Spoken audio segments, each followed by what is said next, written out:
क्या सही में टीसीएस का ये बायबैक इन शॉर्टर टाइम पीरियड एफडी के रिटर्न को बीट कर पाएगा? अगर हाँ, तो क्या रहेगी स्ट्रेटेजी, कैलकुलेशन और मेरा क्या डिसीजन है इस टीसीएस के बायबैक के रिलेटेड? पूरी बात करेंगे इस वीडियो के अंदर। मेरा नाम है कांक्षित और आप सब लोग का स्वागत है वेल्दी फिन प्लान पे। So let's start. तो इस वीडियो को हम पूरे 4 पार्ट के अंदर डिवाइड कर देंगे। पहले पार्ट में हम इंपॉर्टेंट कॉन्सेप्ट को समझेंगे। सेकंड, टीसीएस की हिस्ट्री क्या रह चुकी है बायबैक के रिलेटेड। थर्ड, हाल ही में जो टीसीएस ने बायबैक अनाउंस किया है उसकी डिटेल्स और उसका कैलकुलेशन देखेंगे। एंड फोर्थ, मेरा डिसीजन क्या रहेगा इस बायबैक के रिलेटेड। डोंट वरी, सभी के टाइम स्टैम्प मैंने वीडियो के अंदर ऐड कर दिया है, तो आप चाहे डायरेक्ट भी वॉच कर सकते हो। अब पहले बात करते हैं इंपॉर्टेंट कॉन्सेप्ट की।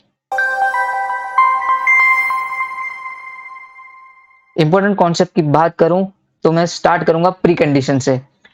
अगर मुझे बायबैक में अप्लाई करना है तो मेरे पास पहले उस कंपनी के शेयर्स डीमैट अकाउंट के अंदर होने चाहिए, और मुझे रिटेल शेयर होल्डर की कैटेगरी से अप्लाई करना है तो रिकॉर्ड डेट के दिन मेरे पास उस कंपनी के शेयर्स 2 लाख की कम वैल्यू के होल्डिंग में होने चाहिए, तभी मैं एलिजिबल होऊंगा रिटेल शेयर होल्डर की कैटेगरी में अप्लाई करने के लिए।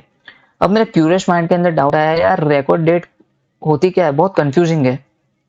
तो रिकॉर्ड डेट कंपनी अनाउंस करती है, उस दिन हमारे पास वो कंपनी के शेयर्स डीमैट अकाउंट के होल्डिंग में होने चाहिए। अब इंडिया के अंदर T+2 डेज की सेटलमेंट साइकिल चलती है। अब रिटेल शेयर होल्डर की कैटेगरी में अप्लाई करने का एक फायदा है, रिटेल शेयर होल्डर के लिए 15% का रिजर्व रखा जाता है टोटल बायबैक की साइज में से। अभी टीसीएस ने जो बायबैक अनाउंस किया है उसकी साइज 18,000 करोड़ की है, उसमें से 15% मतलब 2700 करोड़ रिटेल शेयर होल्डर के लिए रिजर्व रखे जाते हैं। अब हम बात करेंगे टाइप्स ऑफ बायबैक के बारे में। जनरली 2 टाइप के बायबैक यूज किए जाते हैं, एक होता है टेंडर रूट बायबैक और दूसरा होता है ओपन मार्केट बायबैक। अभी हाल ही में जो टीसीएस ने बायबैक अनाउंस किया है वो टेंडर रूट वाला बायबैक है। टेंडर रूट वाले बायबैक के अंदर कंपनी बायबैक अनाउंस कर देती है एक फिक्स प्राइस के ऊपर, और वो फिक्स टाइम पीरियड के बीच में ही बायबैक खत्म हो जाता है। जबकि ओपन मार्केट बायबैक के अंदर कंपनी बायबैक अनाउंस कर देती है मगर उसकी प्राइस फिक्स नहीं होती। Over the period of time company को जब भी लगेगा उसके शेयर अंडर वैल्यूड है तो वो ओपन मार्केट में से ही परचेस कर लेगी उनके शेयर्स को और खत्म कर देगी। उसको कहा जाता है ओपन मार्केट बायबैक। वैसे ओपन मार्केट बायबैक कंपनी के पर्सपेक्टिव से बहुत ही बढ़िया है, और टेंडर रूट वाला बायबैक शेयर होल्डर और इन्वेस्टर की कैटेगरी के लिए बहुत बढ़िया और रहता है। इन tender route buyback company generally ज्यादा प्राइस पे बायबैक करती है compare to current market price, इसलिए शेयर होल्डर को टेंडर रूट वाला बायबैक ज्यादा पसंद आता है। और बायबैक में अप्लाई करने का एक और फायदा है कि ये एक टैक्स फ्री हो जाता है, जबकि एफडी के अंदर हमें इंटरेस्ट के ऊपर टैक्स पे करना पड़ता है। यहाँ पे कंपनी टैक्स पे करेगी और जो भी अमाउंट हमारे बैंक के अंदर आएगा वो पूरा टैक्स फ्री होता है। एक और बेनिफिट जो ऐड हो रहा है एफडी के कंपैरिजन के सामने। एंटाइटलमेंट रेशियो, ये एक रेशियो है जो हमारे अंडरस्टैंडिंग के लिए बहुत ज्यादा इंपॉर्टेंट है। ये रेशियो हमें इंडिकेट करता है इतने मिनिमम नंबर ऑफ शेयर्स तो कंपनी बायबैक कर ही लेगी। ये रेशियो रिकॉर्ड डेट के दिन कंपनी अनाउंस करती है। फॉर एन एग्जांपल, अगर कंपनी ने अनाउंस किया है कि वो 1 करोड़ शेयर्स को बायबैक करेगी तो उसमें से 15% रिटेल शेयर होल्डर के लिए है, मतलब 15 lakh shares retail share holder के लिए रिजर्व रखे हैं। अब रिकॉर्ड डेट के दिन कंपनी देखेगी उसके पास रिटेल शेयर्स कितने हैं। कंपनी को मालूम चला रिकॉर्ड डेट के दिन उसके पास 30 लैक्स रिटेल शेयर्स है, तो एंटाइटलमेंट रेशियो आएगा 15 lakh divide by 13 lakhs is equal to 50%। तो ये हमें अश्योरेंस देता है कि 50% शेयर्स तो मेरे बायबैक में चले ही जाएंगे। तो ईआर मुझे रिकॉर्ड डेट के दिन मालूम चलता है और ये हमारा मिनिमम बेंचमार्क हो जाएगा कि इतने तो शेयर्स मेरे बायबैक में चले जाएंगे, इतने तो शेयर्स मेरे बायबैक में चले ही जाएंगे। ओके, एक्सेप्टेंस रेशियो, जिसको हम शॉर्ट फॉर्म में एआर कहेंगे। AR sound interesting. एआर हमें इंडिकेट करता है कि कितने नंबर ऑफ शेयर्स कंपनी ने बायबैक कर लिए। ये रेशियो हमारे कैलकुलेशन के टाइम पे बहुत ज्यादा इंपॉर्टेंट पोजीशन पे खड़ा रहने वाला है, तो उसके एक बार फॉर्मूला को देख लेते हैं। ये AR is equal to number of share accepted in buyback, कितने शेयर कंपनी ने बायबैक में एक्सेप्ट किए, डिवाइड बाय कितने शेयर्स बायबैक के लिए अप्लाई किए हुए थे। एक्सेप्टेंस रेशियो हर बार हमारा एंटाइटलमेंट रेशियो जितना या तो उससे ज्यादा ही होगा। ऐसा क्यों? मैंने कहा था कि हमारा एंटाइटलमेंट रेशियो एक मिनिमम बेंचमार्क हो जाएगा, उतने शेयर्स तो हमारे बायबैक हो ही जाएंगे और AR एंटाइटलमेंट रेशियो से ज्यादा ही आएगा। और इसका भी एक स्पेसिफिक रीजन है, क्योंकि हर एक रिटेल शेयर होल्डर बायबैक में अप्लाई नहीं कर पाता। कई सारे रिटेल शेयर होल्डर होते हैं जो लॉन्ग टर्म के लिए शेयर को होल्ड करते हैं, कई सारे रिटेल शेयर होल्डर होते हैं जिनको बायबैक में अप्लाई करना नहीं आता है, और कई सारे ऐसे रिटेल शेयर होल्डर होते हैं जिनको मालूम ही नहीं होता कि बायबैक आया और चला गया। Coffee can investing style. इसी वजह से हमारा एक्सेप्टेंस रेशियो ज्यादा हो जाता है ER के मुकाबले। एक्सेप्टेंस रेशियो प्योरली अफेक्ट होता है कितने नंबर ऑफ शेयर्स के लिए बायबैक में अप्लाई किया गया। फॉर एन एग्जाम्पल, अभी 2700 करोड़ का रिटेल शेयर होल्डर के लिए रिजर्व रखा जा चुका है और उसके सामने हमारे रिटेलर्स ने पूरे 5400 करोड़ के लिए अप्लाई कर दिया, तो हमारा एक्सेप्टेंस रेशियो क्या रहेगा? 50%, क्योंकि कंपनी अपने 2700 करोड़ को बढ़ा नहीं सकती। ये हमारे के ऊपर डिपेंड है कि हम कितने अप्लाई कर रहे हैं। अगर ज्यादा रिटेलर शेयर अगर ज्यादा बायबैक में अप्लाई हुआ है तो हमारा AR कम हो जाएगा। उसी तरीके से अगर बायबैक में हमने कम अप्लाई किया है तो हमारे चांस ज्यादा हो जाएंगे, हमारा एक्सेप्टेंस रेशियो और बढ़ जाएगा।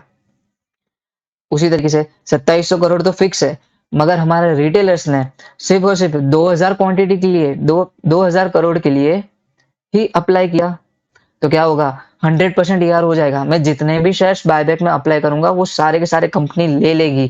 कितने की प्राइस पे? 4500 की प्राइस पे।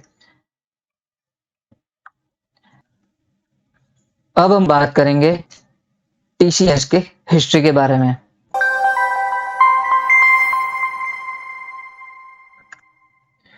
दो 2020 में TCS ने जब अपना बायबैक अनाउंस किया था तब उसकी प्राइस 2735 रुपए के आसपास थी और बायबैक की प्राइस रखी थी 3000 रुपए की। और कंपनी ने जब रिकॉर्ड डेट अनाउंस की थी तब उसकी प्राइस थी 2680 रुपए के आसपास और बायबैक खत्म होने के तुरंत एक दिन बाद उसकी प्राइस हो चुकी थी 3093 रुपीज की। अगर आपने रिकॉर्ड डेट के 2 दिन पहले भी कोई शेयर्स खरीदा होता और आपने बायबैक में अप्लाई किया होता और वो शेयर्स बायबैक में अप्लाई हो भी जाते तो आपका 11.95% का रिटर्न जनरेट हो जाता, वो भी टैक्स फ्री। और बाय चांस कंपनी ने आपके शेयर्स बायबैक नहीं किए तो आप ओपन मार्केट में 3093 रुपीज के बेच के भी 15.43% का अच्छा खासा कैपिटल एप्रिसिएशन करके बाहर निकलते। और हाँ, इसके ऊपर टैक्स लगता है, वो आपका लॉन्ग टर्म शॉर्ट टर्म जो होगा पीरियड ऑफ होल्डिंग के हिसाब से देखा जाता है। उसी तरीके से हम 2018 में देख सकते हैं, जब भी कंपनी ने बायबैक अनाउंस किया था तब उसकी प्राइस थी 1781 रुपए के आसपास और बायबैक की प्राइस रखी थी 2100 की और रिकॉर्ड डेट के दिन उसकी प्राइस बढ़ गई थी 2010 रुपए के आसपास और पोस्ट बायबैक प्राइस 2198, मतलब कह सकते हो 2200 रुपए के आसपास वो शेयर की प्राइस पहुंच चुकी थी। अगर मैंने रिकॉर्ड डेट के 2 दिन पहले शेयर्स खरीदा होता और बायबैक में अप्लाई कर दिया होता तो 4.48% का मेरा नेट रिटर्न जनरेट हो जाता, टैक्स फ्री। अगर मेरा बायबैक में जो शेयर्स मेरे बायबैक में अप्लाई नहीं हुए होते तो मैं उसको ओपन मार्केट में मतलब एक दिन बाद बेच देता तो चल जाता, उसमें मेरा 9.38% का गेन जनरेट होता। उसी तरीके से हम 2017 के अंदर देख सकते हैं, अनाउंसमेंट के दिन प्राइस थी 2502 रुपए के आसपास और बायबैक की प्राइस रखी थी 2850 रुपए की, और रिकॉर्ड डेट के दिन प्राइस थी 2342 रुपए के आसपास। अगर मैं रिकॉर्ड डेट से बायबैक की प्राइस का डिफरेंस देखूं, रिटर्न निकालूं, तो 21.67% का रिटर्न जनरेट करके देता है। अगर मैंने जो शेयर्स मेरे बायबैक में अप्लाई नहीं होते तो उसको मैं नेक्स्ट अप्लाई कर देता नेक्स्ट दिन, तो मेरा 2708 के हिसाब से जनरेट हो जाता, मतलब 15.61% का मेरा रिटर्न जनरेट हो जाता। वैसे पिछले 3 बायबैक के हिसाब से हमें मालूम चलता है कंपनी ने जब भी बायबैक का अनाउंसमेंट किया है और रिकॉर्ड डेट का अनाउंसमेंट किया है, उन दोनों के बीच में जनरली 50 टू 60 डेज का डिफरेंस देखा जाता है। तो हाल ही में कंपनी ने जो बायबैक का अनाउंसमेंट किया था उसकी डेट शायद 13 या 14 जनवरी थी, उसके हम 50-60 डेज ऐड कर दे तो एंड ऑफ फरवरी या तो मार्च के स्टार्टिंग के बीच में वो रिकॉर्ड डेट अनाउंस कर देगी शायद, ये हमारा एक्सपेक्टेशन है। 13 तारीख को अनाउंसमेंट किया था, टेंडर रूट वाला बायबैक है जिसकी वैल्यू 18,000 करोड़ रुपए की है और रिकॉर्ड डेट मानी जा रही है कि फरवरी के एंड तक कंपनी अनाउंस कर देगी। बायबैक की प्राइस है 4,500 रुपए की। जब मैं वीडियो रिकॉर्ड कर रहा हूं तभी करंट मार्केट प्राइस है 3,800 के आसपास, डिफरेंस 700 रुपए का है, मतलब प्रीमियम 18.5% का जनरेट हो रहा है अगर मैं अभी शेयर को खरीदूं। रिटेलर्स के लिए 15% का रिजर्व रखा जाता है, मतलब 2700 करोड़ रुपए रिटेलर्स के लिए रखे हैं कि वो बायबैक में अप्लाई करेंगे। तो इन शेयर के टर्म्स में देखें तो 60 लाख शेयर्स रिटेलर्स के पास से बायबैक किए जाएंगे। अगर मुझे रिटेल शेयर होल्डर की कैटेगरी से अप्लाई करना है तो मेरे डीमेट अकाउंट के अंदर 2 लाख तक के शेयर्स होल्डिंग में होने चाहिए। तो मैक्सिमम मैं 44.44% शेयर्स होल्ड कर सकता हूँ। सो इन रियलिटी हम देखें तो मैं 42 शेयर्स को होल्ड करूंगा रिटेल शेयर होल्डर की कैटेगरी में अप्लाई करने के लिए, मतलब मेरा मैक्सिमम इन्वेस्टमेंट 1,60,000 के आसपास चला जाएगा अगर मैं हायर साइड देखूं तो। अब पूरा कैलकुलेशन हमारा एक्सेप्टेंस रेशियो के ऊपर डिपेंड हो जाएगा। तो पहला केस देते हैं, अगर मेरा एक्सेप्टेंस रेशियो 40 हो गया तो 42 में से 17 शेयर्स मेरे कंपनी बाय कर लेगी, तो उस टाइम मेरा 11,760 रुपए का प्रॉफिट जनरेट हो जाएगा। और जो बाकी के 25 शेयर्स है, बाकी के 25 शेयर्स है, अगर उसकी प्राइस बायबैक के बाद घट के 3,333 रुपए हो गई तो मैं मार्केट में से नो प्रॉफिट नो लॉस, कोई भी प्रॉफिट किए बिना या कोई भी लॉस किए बिना मार्केट में से बाहर निकल पाऊंगा।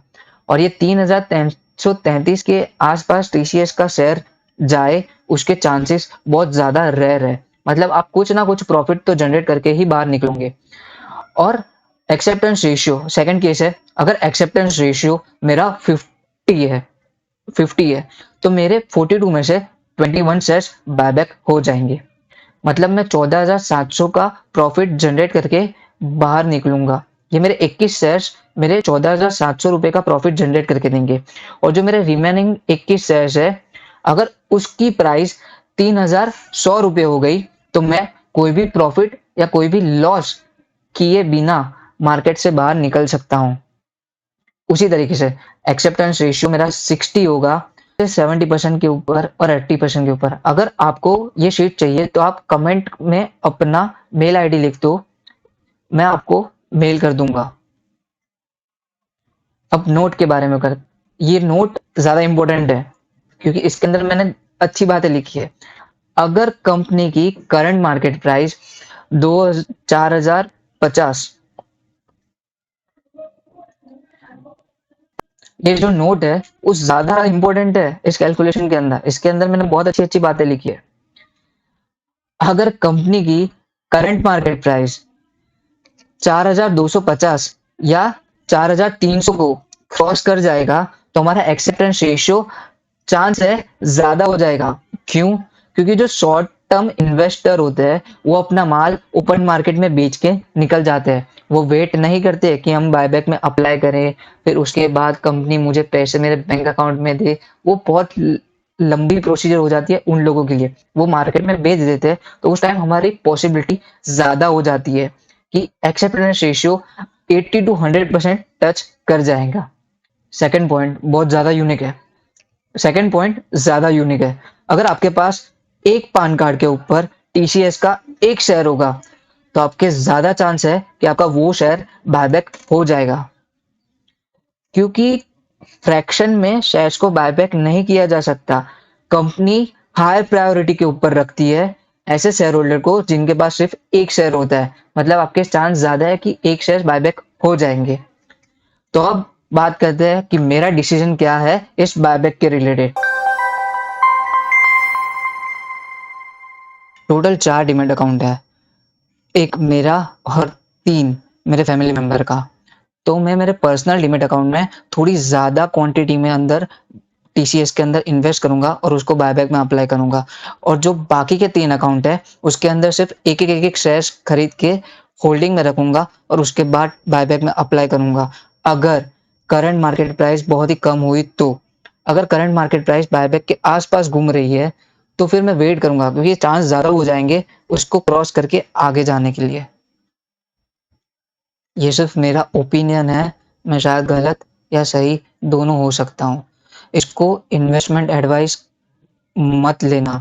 This is not investment advice, it is only for information and educational purpose. Before investing consult your financial advisor. और हाँ, लास्ट में थैंक यू फॉर वॉचिंग। अगर आपको कोई भी क्वेश्चन अभी भी माइंड के अंदर है तो आप कमेंट के अंदर लिख सकते हो। और हाँ, भूलना नहीं लाइक शेयर और सब्सक्राइब करना। तो चलिए मिलते हैं नेक्स्ट वीडियो के अंदर। बाय बाय, जय हिंद।